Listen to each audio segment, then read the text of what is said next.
Shalom semua, puji Tuhan. Kita boleh bersekutu bersama-sama dari banyak tempat. Kita boleh belajar ya untuk menikmati hadirat Tuhan. Tema kita diambil dari Yohanes 16 ayat 24. Ya, kita baca. Tolong Phil, tayangkan Yohanes 16 ayat 24. Kita mulai dari berapa ayat sebelumnya dulu, tapi nggak apa-apa kita lihat ayat ini. Ya, Yohanes 16 ayat 24. Sampai sekarang kamu belum meminta sesuatu pun dalam namaku.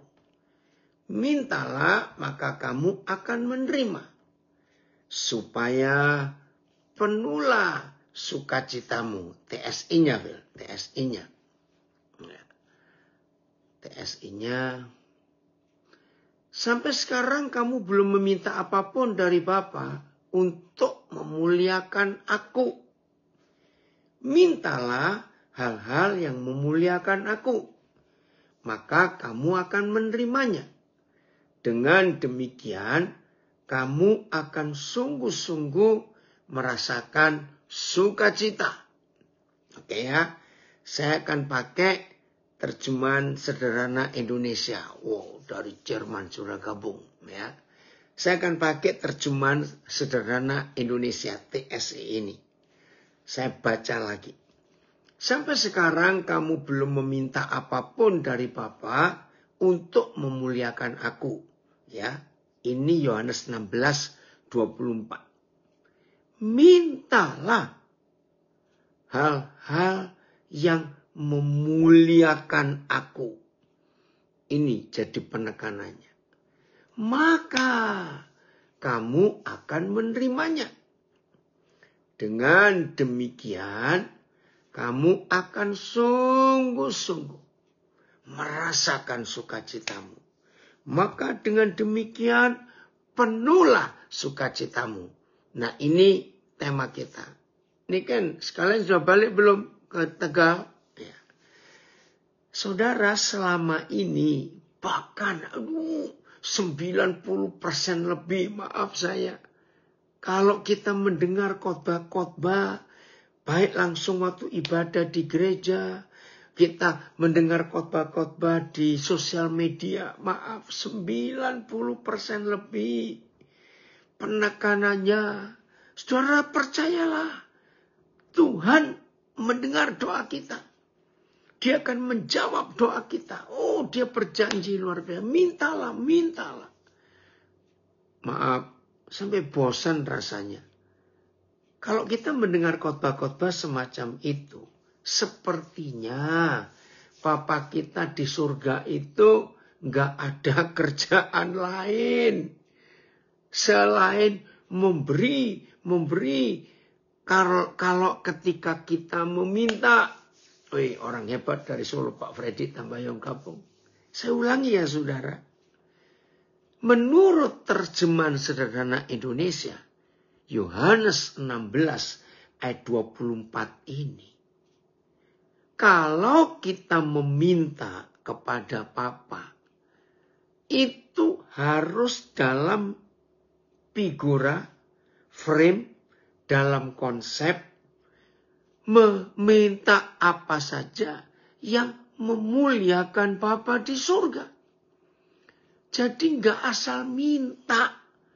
Akhirnya kita mendengar khotbah-khotbah yang adanya cuma minta, dipaksa beriman, Tuhan pasti menjawab.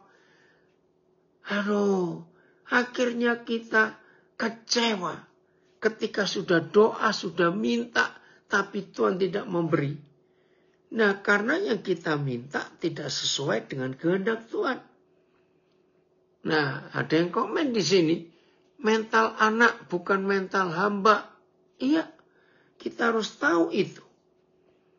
Nah, tapi hari ini tema kita belajar. Kapan dan bagaimana Bapa akan memenuhkan sukacitanya dalam hidup kita? Ternyata ada persyaratan. Kalau yang kita minta itu untuk memuliakan Dia, Wih, dari birth, gabung, puji Tuhan.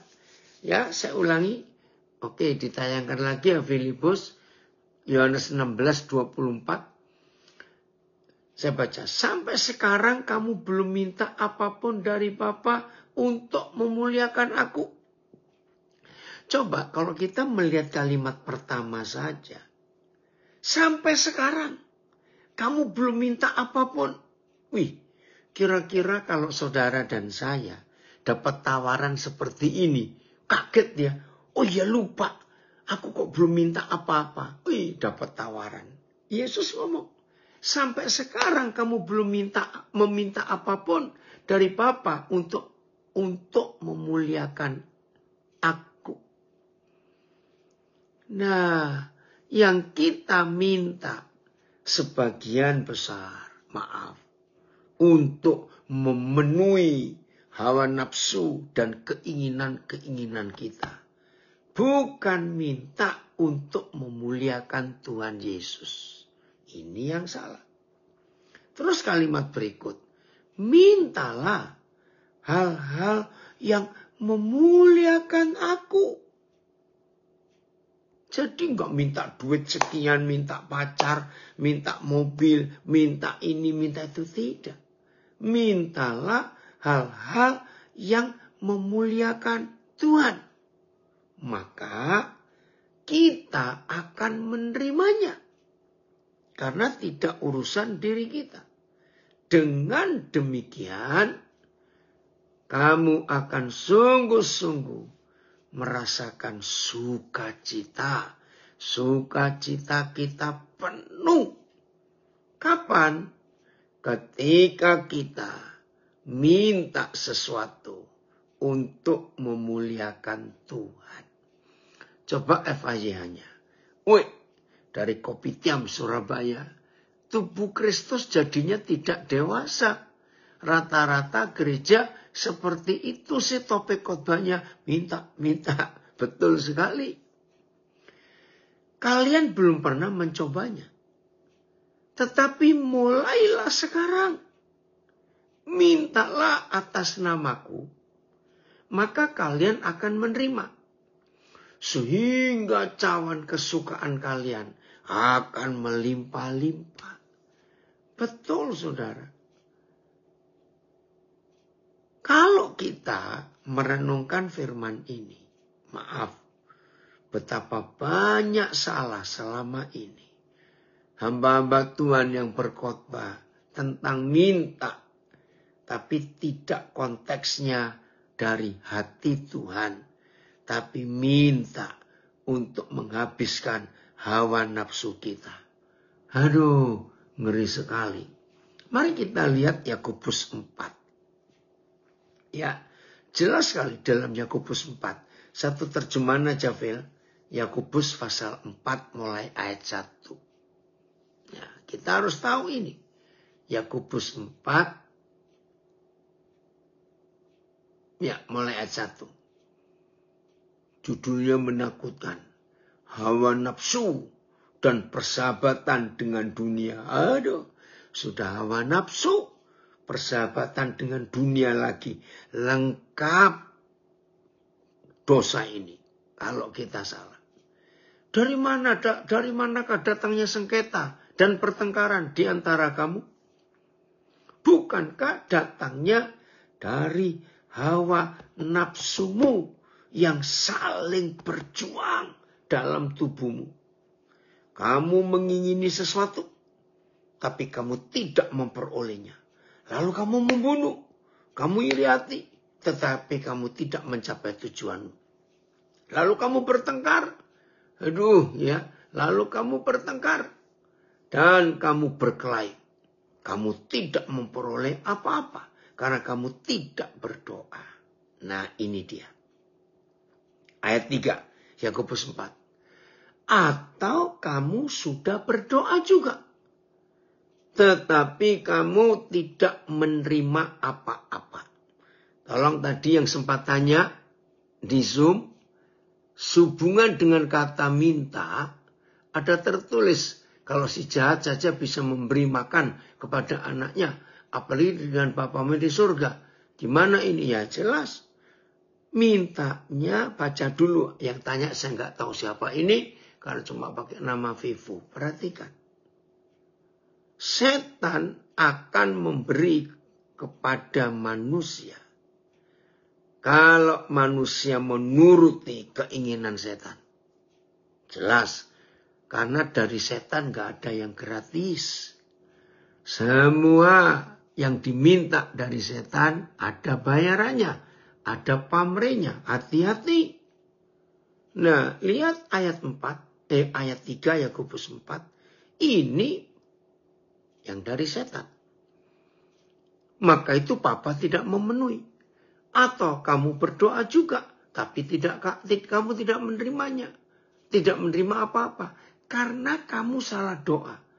Doanya salah gimana? Sebab yang kamu minta itu hendak kamu habiskan untuk memuaskan hawa nafsumu. Jadi saya nggak tahu yang tanya ini siapa karena nggak ada namanya. Jadi setan itu akan memberi kepada manusia yang minta untuk menghabiskan hawa nafsunya. Berzina, pornografi, mabuk, alkohol, judi, narkoba, kemarahan, pembunuhan. Ya pasti diturutin kalau itu dari setan. Tapi Papa kita tidak akan memberi asal kita minta. Tapi nggak pakai otak kalau minta. Minta menurut hawa nafsunya. Hati-hati. Itu dia supaya Tuhan dipermuliakan. Jadi ya ingat tadi ya Yohanes 16:24 TSI mintanya harus semuanya untuk memuliakan Tuhan. Ya, Joni dari Nabi Rekom ada juga. Jadi nggak sembarang yang kita minta. Maka itu lihat ayat 4, Yakobus 4, marah ini Papa kita. Hai kamu, orang-orang yang tidak setia. Tidakkah kamu tahu bahwa persahabatan dengan dunia adalah permusuhan dengan Tuhan? Jadi, barang siapa hendak menjadi sahabat dunia ini, ingat yang tanya tadi, mau bersahabat dengan setan, lakukan. Minta apa saja sesuai hawa nafsu. Ngeri. Jadi, barang siapa hendak menjadi sahabat dunia ini, ia menjadikan dirinya musuh Tuhan. TSI-nya ayat 4 Yakobus 4 ini. Jadi nggak sembarang. Harus tahu yang kita minta untuk kemuliaan Tuhan atau tidak. TSI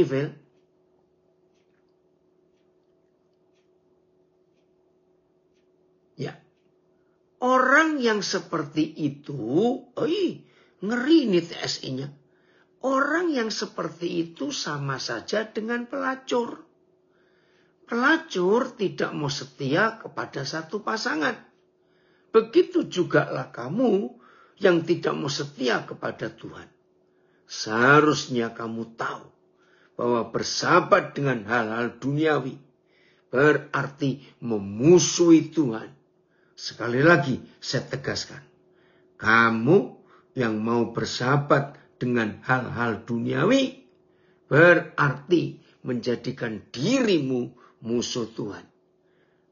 Rekan-rekan saya, para pengkhotbah, hamba-hamba Tuhan, pendeta-pendeta, tolong ya, jangan mengajar jemaat untuk minta sesuai hawa nafsu dengan jaminan Tuhan pasti menjawab.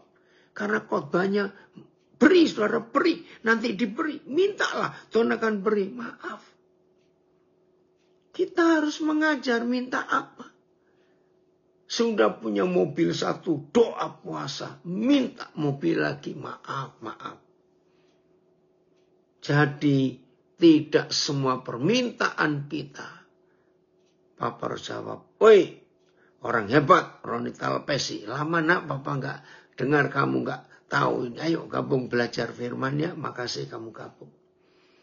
Jadi sukacita kita penuh Karena Papa menjawab permintaan doa kita yang motivasinya untuk memuliakan Tuhan. Ini yang luar biasa. Berapa hari yang lalu, ya maaf ya saya bersaksi. Ya, ada seorang pengusaha yang sudah lama tahu tentang saya. Tapi baru ketemu berapa hari yang lalu. Itu. Lalu karena sudah lama dia ingin ketemu. Terus ya udah setelah kebaktian ketemu. Dia ngajak saya makan. Saya naik mobilnya. Bagus juga. Tapi saya tuh nggak tahu ini mobil merek apa. Terus saya tanya. Saya kok nggak pernah lihat ya mobil ini. Ini mobil yang merek apa? Dia sebut satu nama. Di telinga saya asing nama mobil itu. Maaf. Aduh, saya kok seperti baru tahu, baru dengar ada nama mobil ini. Ya saya kan memang polos-polos saja. Memang saya nggak tahu. Terus dia tanya begini, loh. Koden pakai mobil apa? Kok nggak tahu mobil merek ini? Aduh. Ya saya ya malu, ya tertawa lucu. Memang saya nggak tahu. Terus saya jawab polos begini. Dah. Koden ini nggak punya mobil. Loh. Begitu loh saya jawab. Maka itu Koden nggak bisa nyetir dari dulu. Hah? Koden nggak bisa nyetir mobil? Nggak bisa. Saudara, saya nggak tahu dia mikir apa. Ketika saya ngaku saya nggak bisa nyetir mobil. Wah, dia malah pusing. Koden ini pasti pura-pura. Sudah keliling dunia begitu. Masa nggak punya mobil? Saya ngomong serius. Terus dalam hati ya ngaku lah ya. Mungkin istilah orang umum nyombong dikit. Kalau mau beli saya bisa. Lah kenapa gak beli? Terus saya jawab ya kalau beli yang semahal ini pasti gak sanggup lah. Enggak. Saya bilang begitu. Koden itu dari dulu gak pengen punya mobil. Karena dari dulu pengen naik kendaraan umum. Supaya Koden bisa cerita. Yang membagi berkat dengan orang-orang itu. Saudara, saya lihat wajahnya cukup shock. Dia tahu saya gak punya mobil. Maka itu gak pengen punya mobil. Karena iya betul, itu dia anak saya dari Bandung. Bisa nginjili sopir-sopir taksi, sopir angkot. Ya, yang dari Surabaya cuma gitu aja, awas kamu. Nah ini loh saudara. Jadi saya memang gak pernah minta mobil. Walaupun saya bisa beli. Karena gak penting buat saya. Maka itu kemana-mana saya senang disupiri orang. Maaf ya, jangan tersinggung. Kaget pengusaha ini. Ya, sampai saya bilang kalau nggak percaya, saya telepon Cik Louis ya. Coba kamu tanya. Nggak ada. Saya bersyukur punya istri juga yang nggak tanya mobil, nggak pernah. Luar biasa seperti istri seperti itu. Maka itu, ini ada yang komen. Hobinya Papa nginjil. Betul. Hobi saya itu menceritakan kasih Tuhan, berbagi. Itu sungguh-sungguh luar biasa. Hidup seperti ini nikmat sekali saudara. Maka itu lagi sekali. Apa yang kita mau minta? Belajarlah untuk mencari sesuatu untuk kita minta. Yang memuliakan Tuhan. Ya, yang memuliakan Tuhan. Nah, kalau semua yang kita minta itu memuliakan Tuhan, maka sukacita kita penuh. Karena yang kita minta pasti dipenuhi oleh Bapa di surga. Dan ini sungguh-sungguh menyenangkan hidup seperti ini. Sangat luar biasa. Ya. Ini contoh ini kesaksian ini ya. Saya 3 kali ke Aceh. Tahun 95 bersama istri saya, kami cuma sampai Aceh Tenggara, Kuta Cani. Jadi kami masuk dari Tanah Karo, Sumatera Utara. Yang kedua kali itu ke Banda Aceh, tahun 2005. hampir setahun setelah tsunami. Ya, saya mengunjungi beberapa anak-anak saya yang jadi relawan setelah tsunami itu. Jadi nggak ada pelayanan.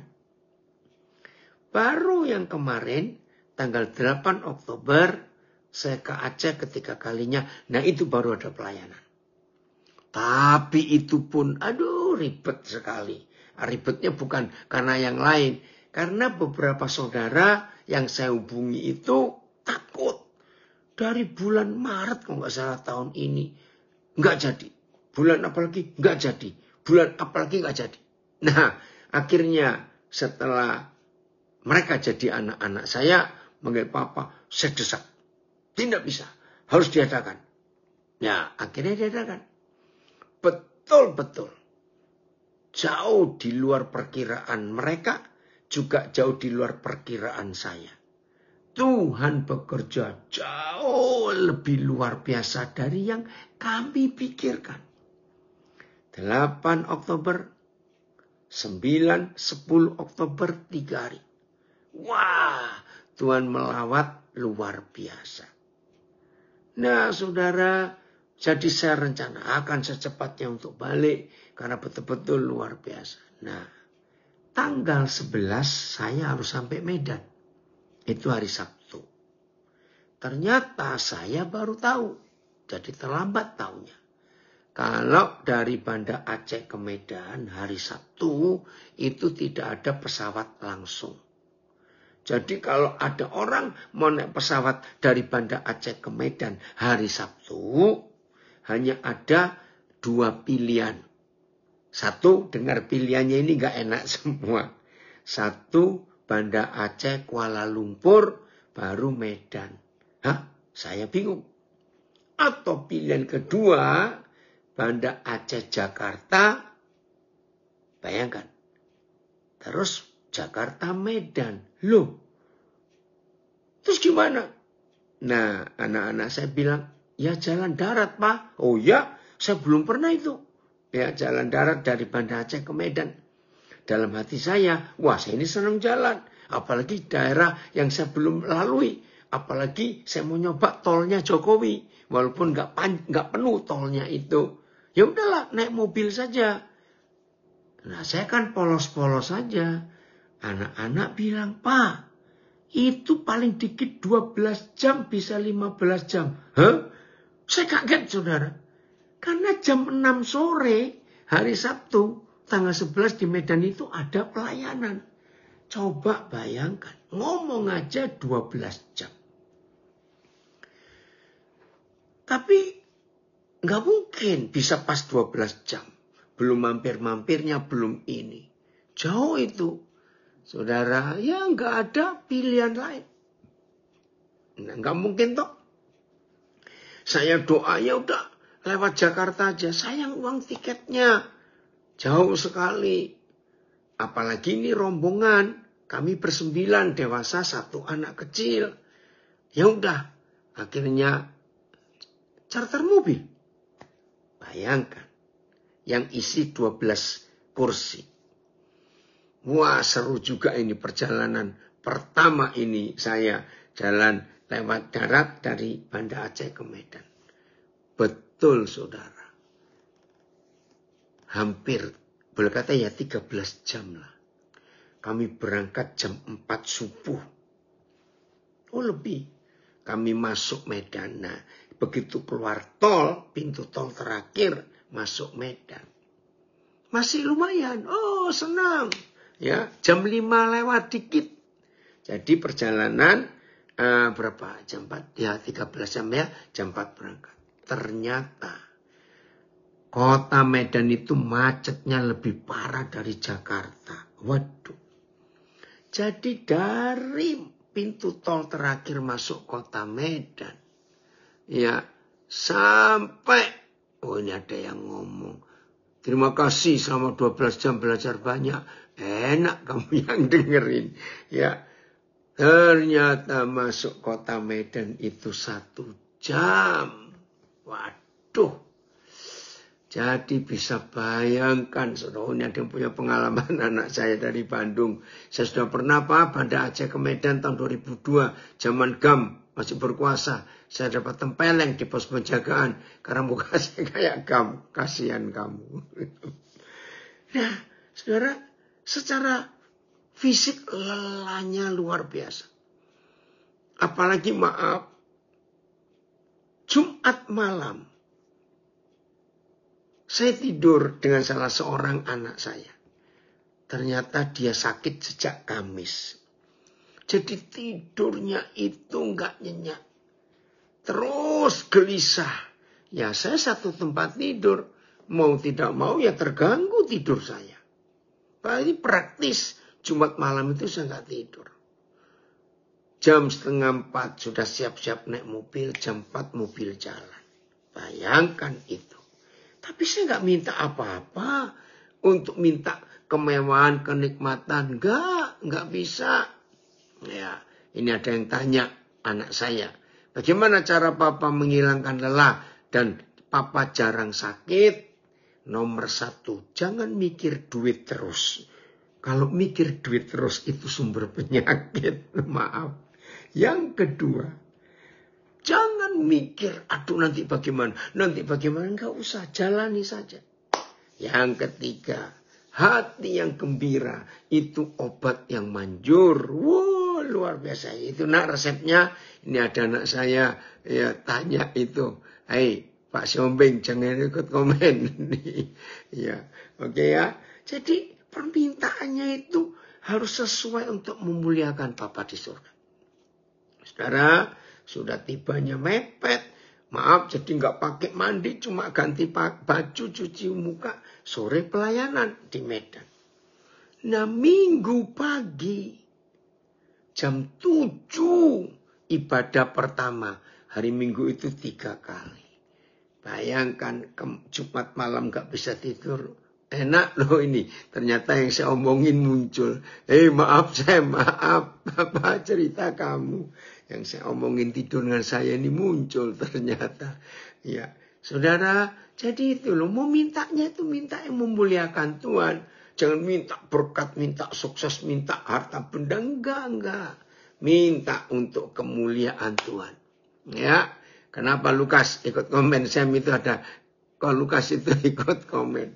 Ternyata ini anak-anak saya di Banda Aceh ada di sini. Ya, oke ya saudara, jadi ngerti ya. Ya udah. Nah, Seninnya ya saya ada pelayanan 2 kali.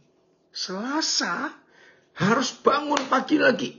Sebab jam 4 subuh itu Selasa harus berangkat ke Kabupaten Labura. Ibu kotanya Aikanopan. Hampir 5 jam lagi naik mobil. Itu Selasa. Hari itu kami nginep di Aikanopan. Hari Rabu. Saudara, jadi tanggal berapa itu ya? Enggak tahu tanggalnya. Hari Rabu. Berangkat lagi pagi-pagi jam 5. Karena kami harus ke Siantar. Bayangkan itu. Ya udah. Tanggal 13, tanggal 14 ke Siantar. Nah, saya mau minta apa? Saya cuma minta Tuhan jagai supaya saya tidak sakit. Karena jalan terus begitu. Puji Tuhan. Ya, Tuhan tolong sehingga tetap sehat. Ya, walaupun mulai meriang itu. Ya, mulai meriang. Sampai Medan hari Rabu. Hari Selasa sore. Rabu sore. Jadi bingung. Jalannya panjang sekali. Ya, saudara, luar biasa. Oh ya, Rabu. Ada pelayanan.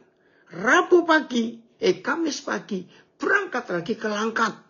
Bayangkan ke kota Stabat. Ada seminar lagi. Dari Langkat selesai siang. Balik ke Medan. Karena sorenya. Malam saya harus berangkat ke Australia. Dari Medan ke Singapura. Nah, bisa bayangkan. Jadi kesaksian saya ini. Saya nggak minta kemewahan. Saya tidak minta kenikmatan. Walaupun perjalanan pelayanan begitu padat. Ya. Tuhan berikan. Oh, terima kasih. Ini dia. Promotor saya di Medan. Pendeta Petrus Purba. Ya, tanggal 15 ya. Terus tanggal 16 saya ke Australia sampai hari ini. Jadi permintaannya ini harus untuk memuliakan Tuhan. Dan saudara lihat, saya tetap sukacita.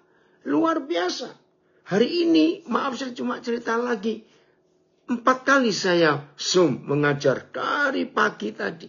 Nah ini Australia bedanya 4 jam dengan WIB. Jadi sekarang sudah hampir jam 1 ini. Ya, 4 jam, enggak apa-apa. Saudara lihat saya tetap sukacita 4 kali Zoom hari ini. Ya, tapi Tuhan menjaga luar biasa. Maka itu kalau kita memenuhi keinginan Tuhan, kita minta sesuai dengan yang Papa mau, wah hidup ini luar biasa. Phil, coba lagi nih karena ada beberapa yang baru gabung. Ya, Yohanes 16 ayat 24 yang TSI tadi. Menyenangkan. Oh ya, ini Boru Sinaga bilang pas hari itu tanggal 11 Oktober Medan banjir saudara. Macet di mana-mana. Wah sudahlah. Ya lumayan panik juga. Oke. Yohanes 14 ayat 26 tadi. Saya mau baca lagi itu. Ya. Amang Siombing dari Medan. Sayang kamu gak ikut ke Langkat hari itu nak. Ayat 24.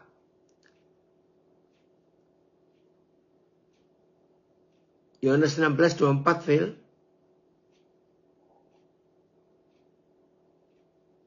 Ya, TSI-nya. TSI-nya ya. Ini bagus sekali. TSI mana? Ya. Sampai sekarang.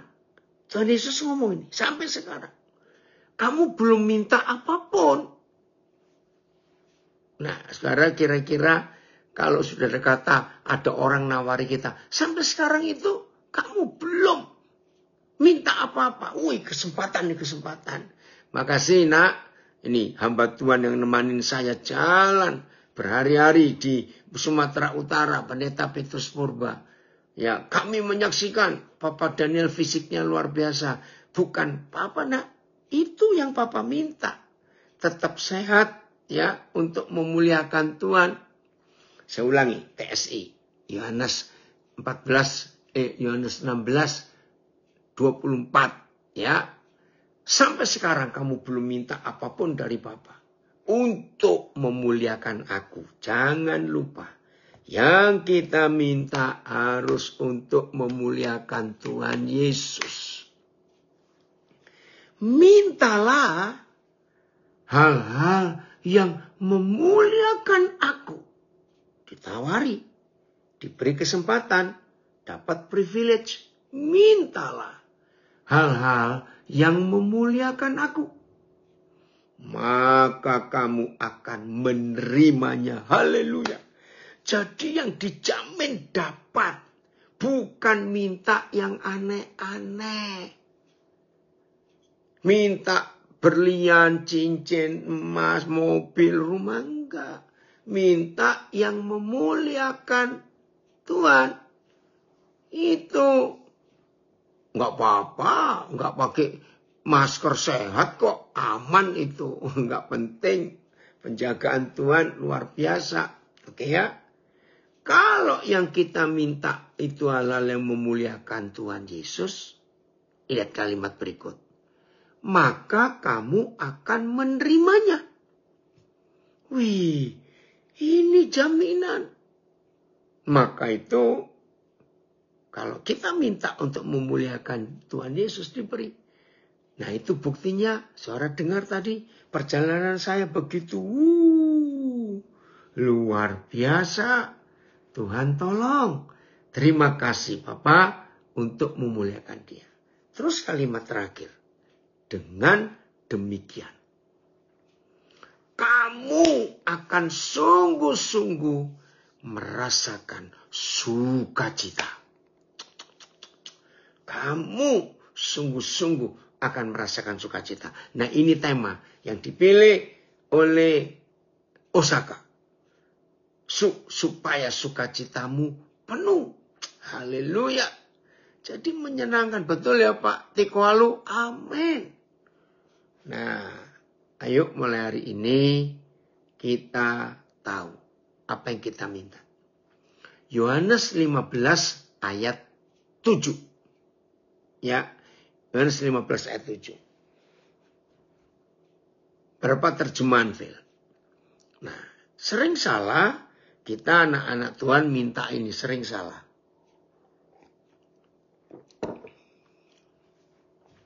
Yohanes 15 ayat 7. Ya. Jikalau kamu tinggal di dalam aku dan firman-Ku tinggal di dalam kamu. Nah. Maaf, tidak sedikit pengkhotbah salah mengkhotbahkan ayat ini. Mintalah apa saja yang kamu kehendaki. Bayangkan, orang rakus, orang tamak, mendengar janji Tuhan Yesus sehebat ini, mintalah apa saja yang kamu kehendaki. Bayangkan, orang tamak, orang rakus, orang geragas, orang Jawa bilang, dikasih kesempatan, mintalah apa saja yang kamu kehendaki. Bayangkan, mintanya kan yang aneh-aneh. Dan kamu akan menerimanya. Tunggu dulu. Jangan cuma dicomot satu ayat ini tanpa mengerjakan sesuatu. Ini kesaksian anak saya yang di Medan. Betul. Logikanya kalau kerja dari pagi sampai malam pasti akan capek. Tapi kalau jadwal pelayanan full pagi malam nggak merasa capek, tetap kuat dan malah bersukacita. Itulah Tuhan. Makasih untuk komenmu ini. Ayat, jika kamu tetap tinggal di dalam aku dan perkataanku tinggal di dalam kamu, mintalah apa saja yang kamu inginkan. Dan itu akan dikabulkan bagimu. Wow. BS. Apabila kalian tetap bersatu dengan aku dan ajaranku tinggal di dalam hatimu, mintalah kepada Bapa apa saja yang kalian mau. Permintaanmu itu akan dipenuhi. Nah, jadi jangan hanya diambil kalimat terakhir. Mintalah apa saja kepada Bapa, maka permintaanmu dipenuhi. Lihat syaratnya. Ya. Semua terjemahan syaratnya sama yang kita baca tadi. Kalau saudara dan saya tetap tinggal di dalam Yesus dan firman-Nya di dalam kita. Nah, ini yang seringkali pengkhotbah yang selalu menantang untuk sukses, berhasil, kaya, minta apa saja diberi. Enggak ditekankan. Tetap bersatu. Saudara dan saya harus nempel, melekat di dalam Yesus. Saudara tahu nggak arti ayat ini, kalimat ini? Dengar ya, saya mendapatkan ilustrasi yang mengagetkan saya berapa tahun yang lalu. Janin dalam kandungan, embrio di dalam kandungan. Apa yang terjadi kalau tali pusatnya lepas, plasentanya lepas? Jawabannya mati. Nah itu dia. Jadi Yohanes 15 ayat 7 ini. Tuhan ingin saudara dan saya nempel, menyatu, lengket kepada Tuhan Yesus. Dan firman-Nya itu ada di dalam kita, menguasai kita. Firman-Nya itu menguasai kita. Baru minta apa saja. Berarti permintaan kita yang nempel, melekat bersama di dalam Bapa dan dalam Tuhan Yesus. Seperti janin, embrio dalam kandungan. Maka semua yang kita pikirkan, yang kita inginkan, yang kita rindukan, yang kita rasakan, yang kita minta, ya pasti sesuai dengan keinginan Tuhan. Enggak kita minta untuk memuaskan hawa nafsu kita. Tidak. Baru. Sekarang TSI-nya, Phil. Ya, TSI-nya. Kita lihat ini.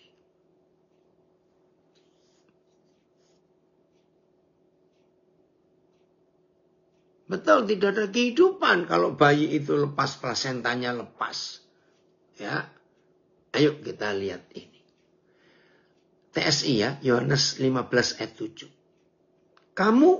Kalau kamu tetap hidup bersatu dengan aku, perhatikan persyaratannya, kalau kita tetap hidup bersatu dengan Tuhan Yesus, dan ajaranku kalau saya pakai istilah umum faham, ya ada komunisme, ya ada hedonisme, isme itu faham.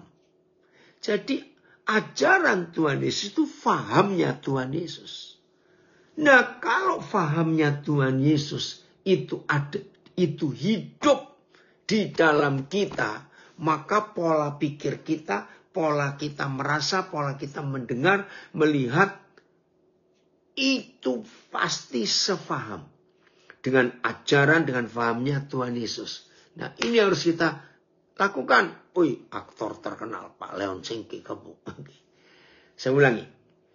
Kalau kamu tetap hidup bersatu dengan aku, dan ajaranku hidup dalam hatimu, terima kasih. Kamu boleh minta apa saja yang kamu perlukan. Maka hal itu akan diberikan kepadamu. Ini dia. Jadi kita tidak boleh asal minta hanya untuk memenuhi hawa nafsu keinginan hidup sehari-hari yang tidak memuliakan Tuhan. Jadi sukacita kita pasti penuh ketika yang kita minta itu sesuai dengan kehendak Tuhan. Duki, kalau kamu masih ada, Papi belum dapat jawaban. Bagaimana yang tanggal 24-25? Ini anak saya yang di Jayapura. Nanti saya akan ke Jayapura dari Sydney. Tanggal 23, sore nyampe, lalu malam saya ke Jayapura. Ya. Saudara, maka itu kalau ada di antara kita, maaf ya, saya bukan nuduh, bukan menghakimi. Kalau ada di antara kita, hari-hari hidupnya gak ada sukacita, maaf, ayo setelah dengar pelajaran firman ini, periksa. Waktu, tenaga, pikiran, fasilitas hidup yang kita punya. Itu kita pakai untuk apa dan untuk siapa? Ini pertanyaan penting. Sukacita kita pasti penuh, bahkan melimpah. Kalau semua waktu, pikiran, tenaga, fasilitas hidup, itu hanya kita pikirkan untuk memuliakan Tuhan. Terus mikir bagaimana jiwa-jiwa diselamatkan. Ayo, dari Taipei, gabung, puji Tuhan, Dave, semangat ya. Ingat ini. Saudara, dalam psikologi itu dibuktikan. Ini psikologi loh. Jadi sebuah ilmu tentang jiwa kita. Itu dibuktikan. Dalam 3 bulan. Ya, 3 bulan. Ada orang yang konsentrasinya 24 jam sehari. 7 hari seminggu. Hanya untuk aku. Bagaimana aku. Wah, Wan An, saya kunyang. Ya. Aku. Ternyata psikologi menemukan orang yang fokus hidupnya hanya untuk dirinya, nggak mikir orang lain. orang itu akan stres. Orang itu metabolisme tubuhnya akan kacau. Penyakitnya muncul yang enggak-enggak. Dan diperkirakan dalam 3 bulan kemungkinan orang itu meninggal. Karena organ tubuhnya rusak. Semuanya mikirkan aku. Orang yang mikir aku, dia akan banyak khawatir, banyak takut. Mengkhawatirkan dirinya. Nanti bagaimana? Terus begitu. Nah saudara. Maka itu pelajaran dari Bapa di surga. Selalu mengingatkan kita. Jangan hidup egois. Ingat yang lain. Yang kita harus bisa jadi berkat buat banyak orang itu. Nah ini salah satu bentuk bagaimana kita memuliakan Tuhan Yesus. Karena hanya ini yang tercatat di Yohanes 16 ayat 24. Bahwa kalau kita hidup memuliakan Tuhan, minta apa saja yang tujuannya untuk memuliakan Tuhan, maka hidup ini sehat. Minta apa saja diberi. Karena permintaan kita yang fokusnya hanya untuk melakukan kehendak Tuhan, maka yang kita minta enggak aneh-aneh. Dan hidup ini jadi tenang, jadi bahagia. Pasti sukacita kita penuh. Keren ya? Apa yang Papa ajarkan kepada kita ini sungguh. Maka itu ketika ada beberapa orang yang melihat cara saya hidup. Ada berapa yang beri penilaian. Dan ini biasanya pengusaha-pengusaha itu. Kalau orang berkata untung, nanti untung berapa? Bisnis ngitung untung. Itu pasti masalah uang. Dan orang melihat cara saya hidup. Uang buat saya bukan tujuan. Justru alat. Perhatikan. Ini menurut Lukas 16 ayat 9. Uang itu bukan tujuan. Tapi alat. Orang yang harus dipulihkan itu tujuan. Nah kalau saudara dan saya bisa memperalat alat. Ngerti istilahnya? Kalau saudara dan saya bisa memperalat sebuah alat. Apa tadi alat itu? Tools, uang. Nah karena untung buat saya itu bukan uang. Tapi jiwa-jiwa yang diselamatkan. Hidup yang diubahkan. Maka alat itu yang saya pakai untuk mencapai tujuan. Tapi kalau uang itu tujuan, perhatikan, maka orang itu akan memperalat orang untuk mencapai tujuannya. Mudah-mudahan kalimat saya ini dimengerti ya. Oke, saya coba ngomong pelan-pelan lagi. Karena sukacita kita ini akan penuh. Kalau semua yang kita lakukan itu untuk memuliakan Tuhan. Lagi saya Yohanes 16 ayat 24. Nah, jadi berapa pengusaha yang pernah lama bergaul dengan saya, mereka punya kalimat yang sama. Ya, pengusaha di mana saja yang pernah ketemu saya. Mereka berkata, kalau koden itu yang dipikirkan untung bukan dapat uang berapa, tapi dapat jiwa berapa. Betul. Contoh waktu saya di Banda Aceh. Begitu tiba dari bandara, dijemput. Ya, ini ada yang komen lagi dari Medan. Betul sekali. Pengalaman pribadi ketika fokus mencari cuan, jauh dari melayani sesama. Memang uang dapat, cuma lebih mudah stres dan merasa khawatir. Dan jam tidur jadi kacau, nggak bisa nyenyak. Nah itu dia. Nggak ada sukacita. Karena fokusnya ke uang. Jadi para pengusaha itu memberi saya sebuah penilaian. Saya mikir untung itu orang dipulihkan. Bukan uang. Nah kembali. Jadi begitu sampai di hotel. Tempat kami nginap. Tapi kami belum bisa nginap karena harus ada kegiatan. Cuma taruh barang terus keluar lagi. Nah, pelayan hotel yang menerima kami, ya, Muslim ini karena di Aceh. Roh Kudus ngomong sesuatu kepada saya tentang saudara ini. Saya nggak kenal.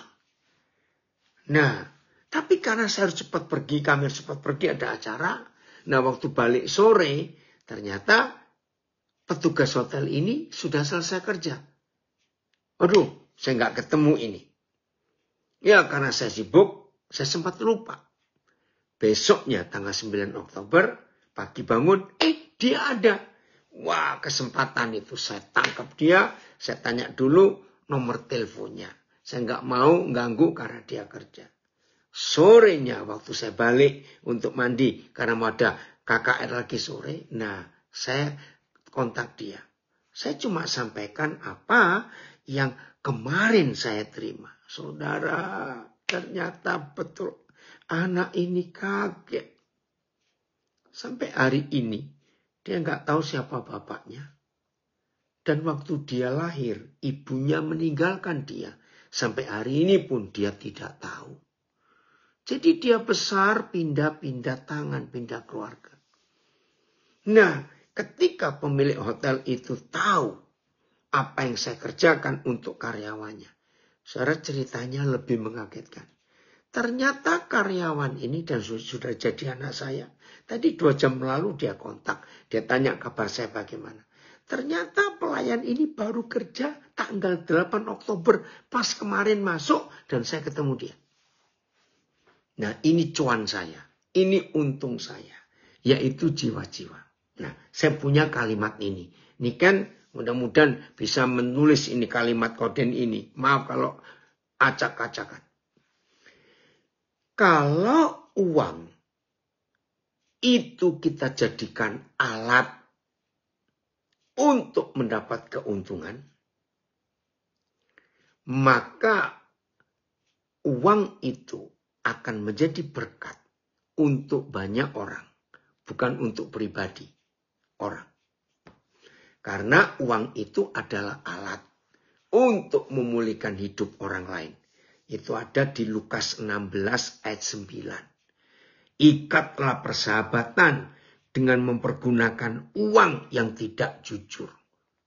Jadi satu-satunya ayat dalam Alkitab yang memberitahu kita uang itu untuk apa? Ternyata cuma di Lukas 16 ayat 9. Gunakan uang untuk menjalin persahabatan. Apa kata lain menjalin persahabatan? Untuk penginjilan. Itu dia. Nah, saudara, akhirnya anak ini yang saya temukan di hotel di Banda Aceh, dia belum bayar uang kuliah. Ada tunggakan. Ya udah saya beri. Dia kaget. Kok bisa? Ya udah. Nah, jadi kalau kita memperalat uang, maka ada orang yang dipulihkan. Tapi kalau kita menjadikan uang itu tujuan, maka kita pasti akan memperalat orang untuk mencapai tujuan kita dapat uang. Harap ngerti ya? Jadi kalau fokus kita itu uang sebagai alat untuk mencapai tujuan kerajaan surga, yaitu menguntungkan surga dengan memberkati, menyelamatkan banyak orang, uang itu akan jadi hamba yang hebat untuk kita. Dan orang-orang dipulihkan. Tapi kalau uang itu tujuan supaya kita dapat untung banyak, maka percayalah orang akan kita peralat untuk mendapatkan tujuan itu. Nah, terima kasih. Amang Sinaga memberikan TSI yang ketiga. Enggak usah ditayangkan, Phil. Papa baca ini aja. Ya, dengarin ya. Karena itu aku menegaskan. Biarpun kekayaan dunia ini cenderung membawamu ke dalam dosa. Iya. Keuangan itu cenderung bawa kita dalam dosa. Ya. Gunakanlah itu untuk mempererat hubunganmu dengan sahabat surgawi. Supaya ketika habis waktumu di dunia ini, kamu akan diterima di rumah-rumah surgawi. Nah ini loh, Lukas 16 ayat 9 itu. Jadi uang itu alat yang Tuhan berikan kepada anak-anaknya, kepada kita, murid-murid Yesus, untuk memberkati banyak orang. Supaya surga untung, karena jiwa-jiwa diselamatkan. Tapi kalau uang itu adalah tujuan untuk memperkaya diri, maka orang jadi alat. Kita peralat orang untuk menguntungkan kita dengan menghasilkan uang. Wih, ngeri sekali ya. Betul ya nak, dahsyat itu. Dahsyat sekali. Maka itu saudara tolong cek ya. Saudara membelanjakan uang. Coba dihitung.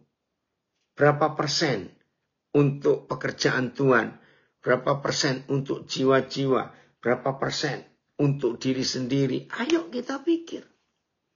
Supaya kita benar dan berkenan di hadapan Tuhan. Maka itu sukacita kita penuh.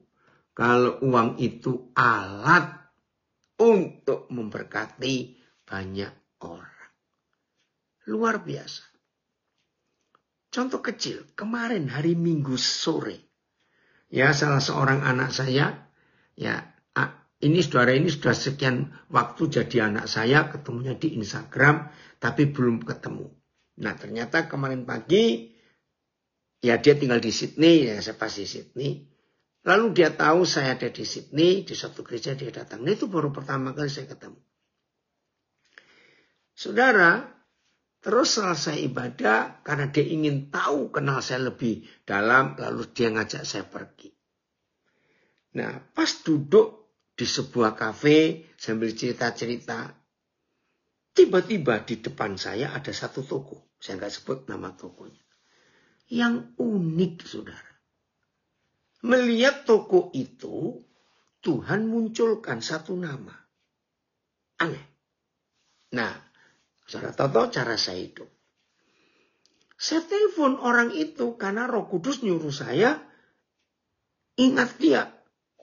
Saya cuma santai saja. Terus, halo, lagi apa? Dia bilang, aduh saya lagi repot benar ngurus mama yang jatuh karena tiba-tiba kena stroke ringan. Nah, dalam ceritanya itu, dia nggak minta uang, dia cuma cerita. Akhirnya, keuangan kami jadi berat. Karena biaya untuk mama ini nggak tanggung-tanggung. Aduh, ya udah ya, kita percaya Tuhan pasti. Ya, Tuhan lindungi. Ya cuma saya berkorban. Ya udah. Saya tuh mau ngomong tentang toko itu, aduh saya kok jadi nggak enak. Tapi Roh Kudus suruh. Saya lagi di toko ini. Hah? Dia kaget, saudara. Ternyata ada satu produk dari toko itu yang dia perlu. Dan dia perlu itu sejak 6 bulan yang lalu. Saudara, waktu saya telepon dia tentang toko itu, dia itu nangis. Lu kenapa kok telepon tentang ini? Lu ya nggak tahu juga. Karena Roh Kudus yang nyuruh. Saudara, lihat. Terus dia cerita. Dia ngomong ke suaminya juga. Aduh, bagaimana ya aku bisa dapat barang ini? Keuangan begini. Saudara, dia nangis. Terus dia berkata, sekarang saya yakin. Kalau hal buat saya sepele buat dia ya, barang itu. Tuhan aja perhatikan. Saya cuma ngomong ke suami saya. Kapan bisa dapat barang ini? Saya juga jadi heran juga. Terus saya cerita. Anak saya ngajak saya itu dia dengar saya telepon ke orang ini. Wih, anak saya ini sampai kok bisa ya? Apalagi anak ini baru ketemu saya. Tapi sering ngikuti pelajaran via Zoom, Instagram apa itu. Para bayangkan. cara Roh Kudus bekerja. Saya juga nggak ngerti. Kok bisa dia ngajak, padahal di mall itu banyak kafe. Saya nggak tahu juga kok bisa dia milih kafe itu. Dan duduknya itu loh. Jadi dia, anak saya ini membelakangi toko itu. Tapi saya di depan dia berhadapan dengan toko itu. Tiba-tiba diingatkan seseorang. Saudara, sukacita saya penuh dong. Karena orang ini bersukacita. Setelah berbulan-bulan dia harus ngurus mamanya yang sakit. Haleluya. Maka itu saya bersukacita. Walaupun lelah dalam pelayanan. Ya, jam tidur pasti kurang. Tapi Tuhan pelihara, Tuhan jaga. Sungguh-sungguh ajaib. Bisa berkata amin untuk semuanya ini. Nah, maka itu sukacita ini penuh. Kalau kita tahu. Oke, sebelum saya selesaikan. Kembali ke host kita, Bu Ayu. Atau ada yang mau tanya atau nambahkan sesuatu. Seru ini. Kalau kita seperti itu. Coba ya, saya alihkan dulu ke Zoom. Supaya yang Instagram dan Facebook bisa ikut gabung. Kalau ada yang mau tanya atau apa saja. Ada? Ayo. Ya. Ya, ayo ceritakan dulu. Kenapa kok milih ayat ini? Pasal ya, kita bisa belajar. Oke.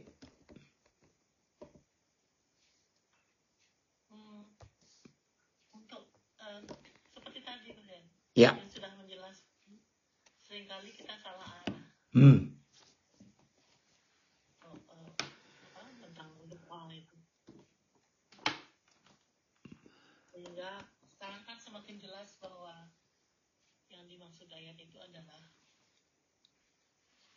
sukacita kita penuh, doa-doa dijawab, tapi doa-doa yang memang mau memuliakan nama Tuhan. Amin. Yang jawaban-jawaban doa yang memuliakan nama Tuhan. Seringkali keegoisan kita ingin semua doanya dijawab yang untuk memenuhi keinginan sendiri.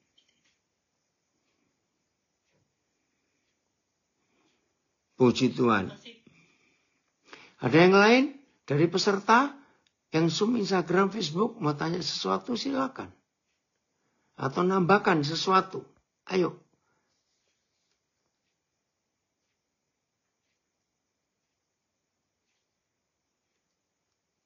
Ada? Ditunggu.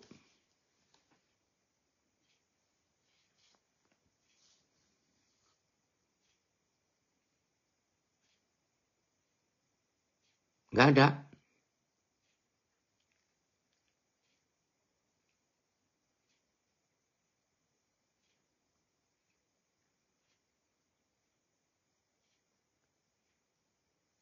Oke, nggak ada yuk ya. Ya udah. Di sini sudah jam 1.14. Oke, silakan. Ya, sama-sama. Belajar ya. Untuk tidak egois, tidak pelit. Selalu tahu sukacita kita penuh. Karena semua kita minta untuk memuliakan Tuhan. Tuhan memberkati kita semua. Jadi pelaku firman ini. Amin.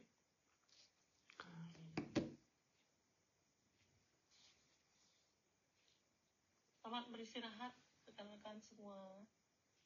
Tuhan berkati. Tetap sehat, Koden. Wih, Gubernur NTT baru muncul. Oh iya toh. Oh iya sih gambare. Ya apa kabare kokoku siji iki ya. Posisi Kalimantan. Enggak, lagi di Sydney. Oh, di Sydney. Ya nyusul, ayo. Anteni. Kak, lulusan Singapura sih. Oh iya toh. Oke. Iya. Ya. Saya sudah chat di papi punya. Iya, sudah baca. Ya. Ya. Coba tanyakan kepada gembala yang lain. Nah, ya, oke. Ya, Tuhan berkati. Ya. Kalau Tasmania ada ponakan. Oh, enggak sempat.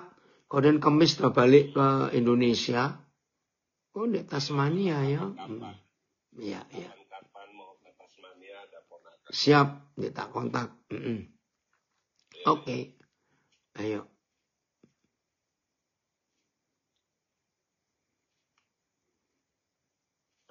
Semuanya, thank you Pi. Sama-sama. Ya, Tuhan berkati. Terima kasih firman-Nya. Memberkati semuanya. Puji Tuhan. Ya. Yesus memberkati. Pak Filipus hilang. Oh, masih ada. Ada itu Pak Filipus. Filipus nggak bisa hilang. Kalau dia bisa hilang kan luar biasa. Nggak boleh hilang.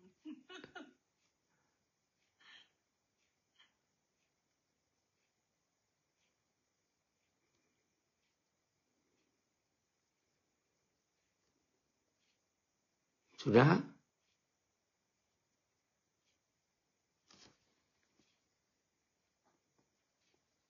Udah kok Dayan, terima kasih. Oke, Tuhan berkati. Sampai ketemu lagi. Ya, lanjutkan. Kita semua jadi pelaku firman yang berkenan kepada Tuhan. Oke ya. Sampai jumpa. Oh ya, besok sore waktu WIB kita ketemu lagi. Ada home fellowship di Sydney ya. Pakai Zoom-nya pesat. Yang Instagram, Facebook, kita lihat pengumumannya. Saya lupa tadi jam berapa itu mulai. Jam 7, oh berarti jam 16 WIB. Sebentar. 7. Nah ini bedanya 4 jam 17. Oh jam 15 WIB besok ya. Itu ya di sini jam 19 malam di Sydney. Berarti di WIB jam 15. Oke, nanti ada brosurnya. Oke, Tuhan berkati. Selamat malam semua sampai besok. Jam 15 WIB. Oke.